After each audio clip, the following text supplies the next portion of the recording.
Well, it's time to take some of your email questions as we bring it on today. And Pat, this is from William, who says, now that our son is 19, he refuses to do his daily chores, contribute financially to the family, or attend church. He has his own car, a part-time job, and is rarely home. Since he's the eldest, his 5 siblings are watching the situation. How would you advise me to deal with my son? I would kick William out on his ear. Somehow I saw that coming. In love, of course. Yeah. But say, William, I'm sorry, old buddy, but you're now a man. You've got your own income. You've got your own car. You're not going to live in this house any longer unless you're under our rules, and you won't accept our rules. And here's what they are, yeah. And here's what and you're gone. Well, I mean, please come visit us on Christmas and New Year's. Or maybe the weekend. Yeah, maybe the weekend. But, I mean, kick him out. Yeah. Well, there have to be. I mean, otherwise they don't understand. Tough love. And let the other children learn the same thing. I know that's cruel, but that's the way it's got to be. What else? Well, you know, Pat Williams, who's been with us before, they have a rule at their house. When you're 18, you either go to college, go into the military, or move out. Okay. I mean, it's one of the 3, you Up know. and out. Yeah, mine, by the way, aren't moved out. But nonetheless, it's an idea. This is Jackson, who says, a friend of mine suggested that I start praying the names of God to get to know him better. How do I find out what are God's names, and how do I pray them? Well, it's the question of who God is. The name of God, we see in the Bible, it's always spelled out capital L-O-R-D, but that isn't his name. His name isn't Lord. His name is Jehovah or Yahweh or Jehovah. I am.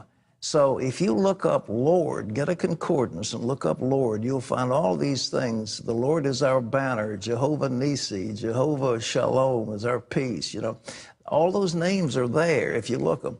But it means I am. And so they add to it whatever you need. And they're the names of God. I am victory. I am peace. So when you talk about that, if you're going to pray the name of the Lord, you thank him for being your peace. You declare that he is your peace. Yeah. You ask him to be your peace. The question is, where do I find the names? Look at a concordance under the term Lord. But remember, you know, over and over again, they say, he is God, and therefore he is Allah. No, he's not. He's not Allah. He is Jehovah. He is Jehovah God. That's his name. He has a name. I am the Lord. I am Jehovah. I am all things. Yes. I am Yahweh. That's his name. You know, Yehovah, they put the vowels in. It's 4 Hebrew consonants. They added the vowels of Elohim to get Jehovah. But that's who he is. Okay. Yeah, this is George, who says, someone told me that if I'm saved, my name is written in something called the Lamb's Book of Life. Would you explain to me what that means? Well, it's as if God has the names of those who are going to heaven. They're written down. You know, my name is in the Lamb's Book of Life, but it's a figurative term. I don't think there's actually a great big book up in heaven that's inscribed. I mean, certainly not with computers, what we've got now. I mean, they've got a much better computer in heaven. So your name is included, but it isn't necessarily, there wasn't some old bearded scribe writing your name down in some book. Right.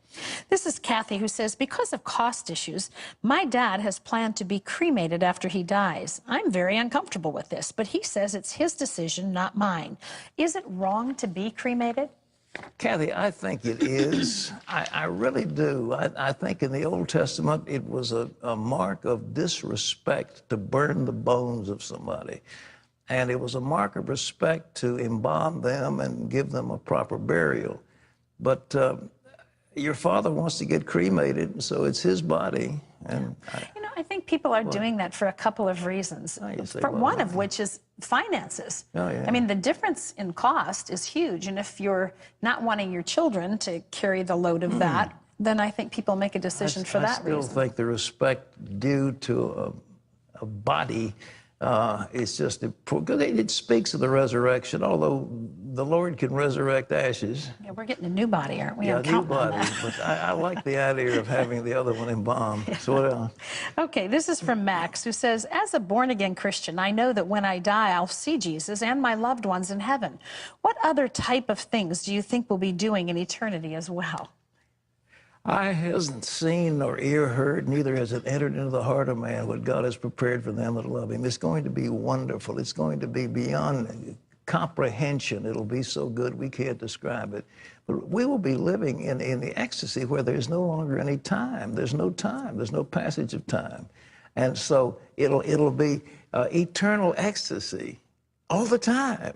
In a It's body hard that for could, us to understand that on this side of heaven, but we'll be doing things too, don't you think? Well, I think we'll probably have planets to run, and there'll be tasks to perform, of course, because but it'll be fulfilling and satisfying in what we were created we're for. going to manage the angels. The Bible says we'll judge the angels, so there'll be some time when they're going to bring all those angels in front of us, and we got to decide what to do with them. How about that? You can be in charge of that one. Sure. The angelic court, Judge Terry presiding. Yeah, okay. Well, thanks for those questions. We really appreciate hearing from you, and I take them very, very seriously.